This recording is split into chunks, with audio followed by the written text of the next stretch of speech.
everybody, it's Kira. Welcome back to my channel. So today I have my May wrap-up for you guys.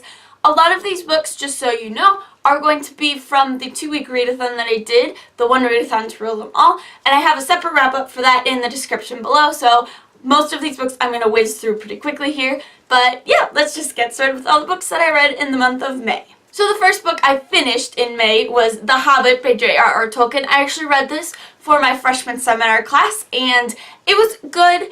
I'm not a huge fan of the Lord of the Rings books, which is really awful because I absolutely love the movies.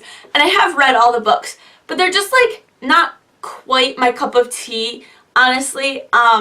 But it was fun to reread this, and my professor is really knowledgeable about Tolkien and like his works and just everything about Tolkien, so it was really cool to hear his thoughts, and he was a really funny professor too, so it was good to reread this and hear other people's thoughts and just talk about the book. I also read Haven by Mary Lindsay. This is a YA romance book about a boy named Rain whose parents die and he goes to live with his aunt in a small town, but he finds out that there are actually werewolves in this town.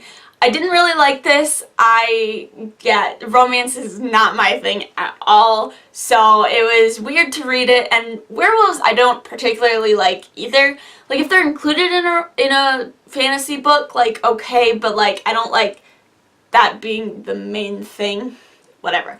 So I didn't really like this, but it has annotations from the author because it was in one of my page habit boxes, which is pretty cool, so it was interesting to read Mary Lindsay's thoughts on writing this book. I then read Labyrinth Lost by Zoraida Cordova. This is about a girl named Alex, and her family has these magical powers, and they have different powers, and she's been trying to tamp her powers down and like ignore them, but her family eventually finds out about them, and so there's a day that she has to celebrate these powers and like embrace them. She tries to get rid of them but accidentally sends her family into the land of the dead. So her and her best friend and a boy who seems to know a little bit more than she does go on this adventure to try and get her family back.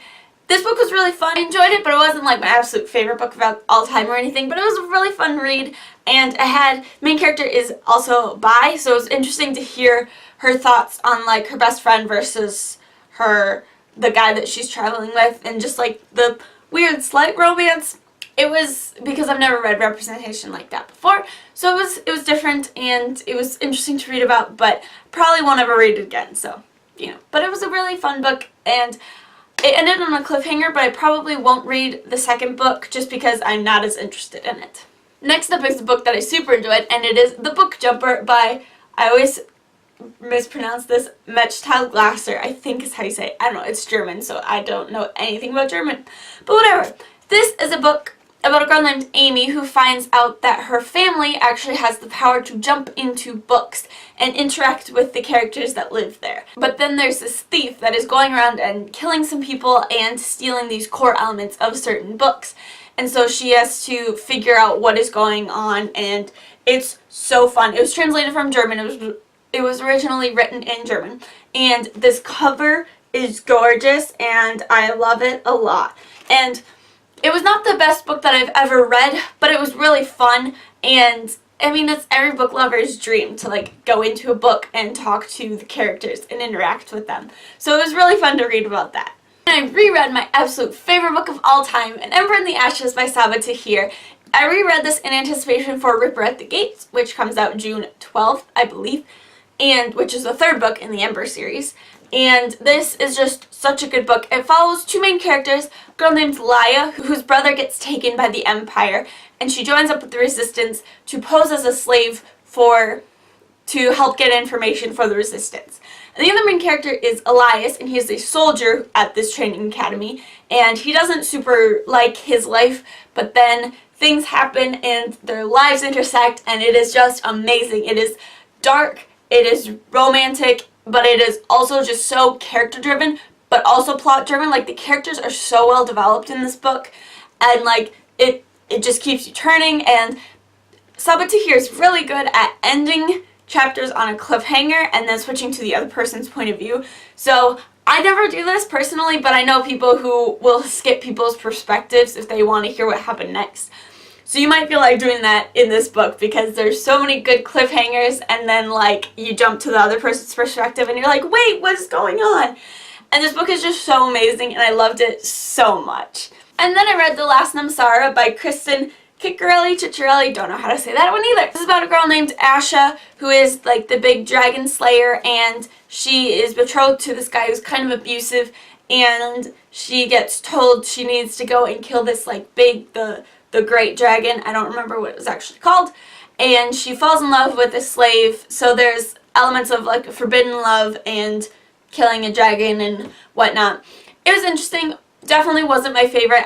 This was the first time that I noticed a book where the main character is supposed to be like super badass and super like just amazing at like fighting and stuff, but then like every time she goes to fight, she gets her butt kicked and like fails and has to like limp back to the city, which was the first time I've ever noticed it in a book, but you know, it was okay. And again, this cover is just gorgeous, and I'm honestly glad that I read it so I can say that I've read it. So those were all the books from the readathon. So next up, I read a book that my friend got me for my birthday, and that is The Hamilton Affair by Elizabeth Cobbs. Now this was interesting to read.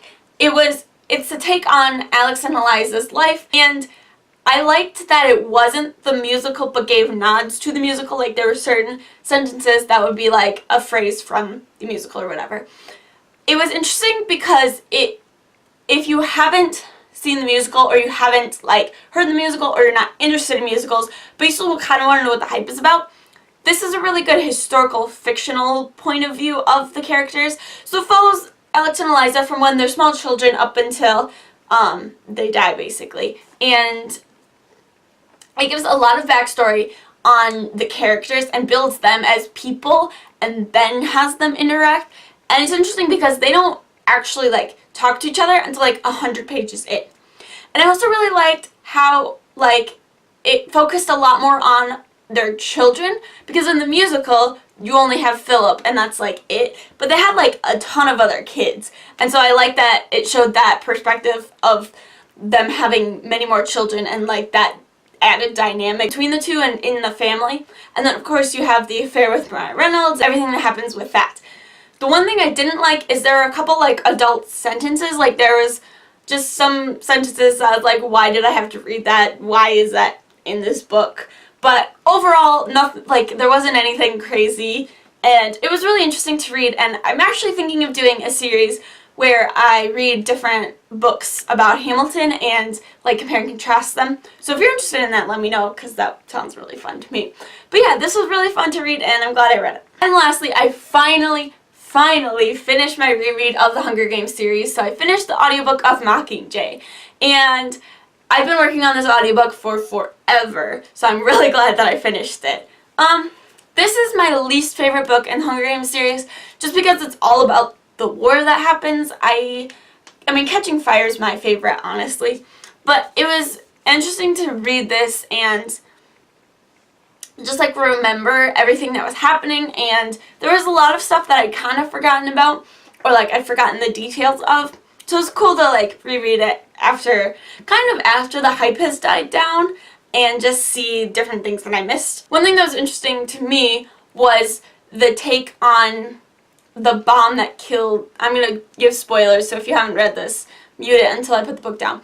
But there's talk, like, it was interesting to hear Katniss's thoughts about the bomb that killed Prim, if it was the Capitals or if it was 13's, because it was Gale's and Beebe's design, but it was from a Capital hovercraft, and like, why would they do that kind of a thing.